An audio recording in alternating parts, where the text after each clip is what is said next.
রংপুরে শিক্ষক গণপতি চক্রবর্তী তার স্ত্রী ও দুই সন্তানকে হত্যার ঘটনায় তথ্য সংগ্রহে রংপুরে আছেন আমাদের সহকর্মী সুমন তানভীর। তিনি সবশেষ কি তথ্য সংগ্রহ করতে পারলেন তা জানতে সরাসরি যুক্ত হচ্ছি তার সাথে। তানভীর, আপনি তো খোঁজ খবর রাখছেন এ বিষয়ে, তো এর আগে যখন যুক্ত হয়েছিলেন তখন তো একজন আসামির বাবার সাথে আপনি কথা বলে কিছু তথ্য আমাদের দিয়েছিলেন। নতুন কোনো তথ্য আপনার হাতে রয়েছে কিনা জানাবেন। পুলিশ প্রশাসন এবং স্থানীয়দের সাথে তো আপনার কথা হয়েছে, তারা কি বলছে বিষয়ে একটু বিস্তারিত জানাবেন। জানি যে এই আলোচিত হত্যাকাণ্ডটি গত বৃহস্পতিবার মধ্যরাতে যখন ঘটে এবং শনিবার যখন এই লাশগুলো আসলে উদ্ধার হয়, তার ঠিক প্রায় একদিনের মাথায় পুলিশের কিন্তু অভাবনীয় সাফল্য।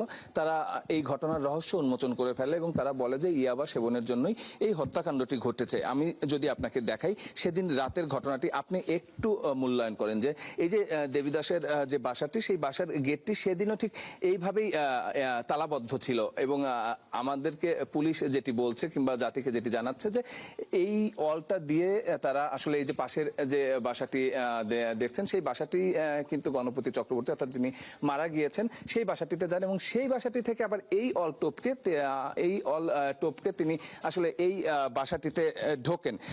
এই যে তারা ঢুকছে, ভেতরে প্রবেশ করছে, সবকিছুই কিন্তু পুলিশের বয়ান অনুযায়ী ইয়াবা সেবনের জন্য তারা ঢুকছেন। কিন্তু আপনি দেখুন যে যে বাসাটিতে গণপতির যে বাসাটিতে তারা ঢুকছেন এবং যে রুমগুলো দেখছেন গণপতি বাসার নিচের তারাই নির্মাণাধীন এই বাসাগুলো, এবং যারা আসলে জ্ঞান রাখেন ইয়াবা সম্বন্ধে তারা কিন্তু জানেন যে ইয়াবা সেবনের জন্য একটি আবদ্ধ জায়গার প্রয়োজন হয় এবং যে জায়গাগুলো কিন্তু আপনি দেখছেন নিচে একদম আদর্শ জায়গা, এবং এই জায়গাগুলোতে কেউ থাকে না। গণপতির পরিবার নিয়ে তারা তাদের দ্বিতীয় তলায় থাকে এবং আপনি দেখছেন যে এই জায়গাটি রেখে যে বাসাটিতে দেবুদাসের যে বাসাটিতে আমরা এখন আছি, সেই বাসাটির ছাদ হয়ে মুগ্ধ এবং তার সঙ্গে যিনি আছেন তিনি হচ্ছে তার বাসার ছাদে যান। এবং আমরা বলতে চাই যে এই বাসাটির নিচেও কিন্তু একই রকম ব্যবস্থা ছিল, কিন্তু পুলিশ যেটি বলছে যে তারা এই ঠিক এই সিঁড়ি ধরে, দেবুদাসের বাসার এই সিঁড়ি ধরে তারা কিন্তু ধীরে ধীরে ওপরে ওঠেন গণপূতের বাসার ছাদে যাওয়ার জন্য। কারণ গণপূতের বাসার ছাদে গিয়ে তারা ইয়াবা সেবন করবেন। তার আগে তারা 8টি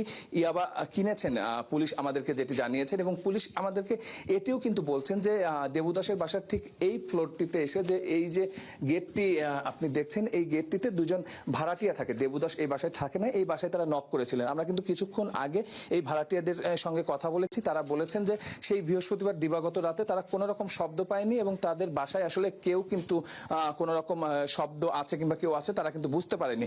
পুলিশের বয়ান অনুযায়ী এই সিঁড়িগুলো দিয়ে তারা যারা মার্ডার করেছে মুগ্ধরা, তারা এই ফ্লোরটিতে আসেন এবং এই ফ্লোরটি থেকেই তারা আসলে যে বাসাটি গণপূতের বাসা, সেই বাসাটিতে যান। এখন প্রশ্ন হচ্ছে যে এই বাসাটি থেকে ইয়াবা সেবনের জন্য পাশের বাসাটিতে কেন তাকে যেতে হলো। আপনি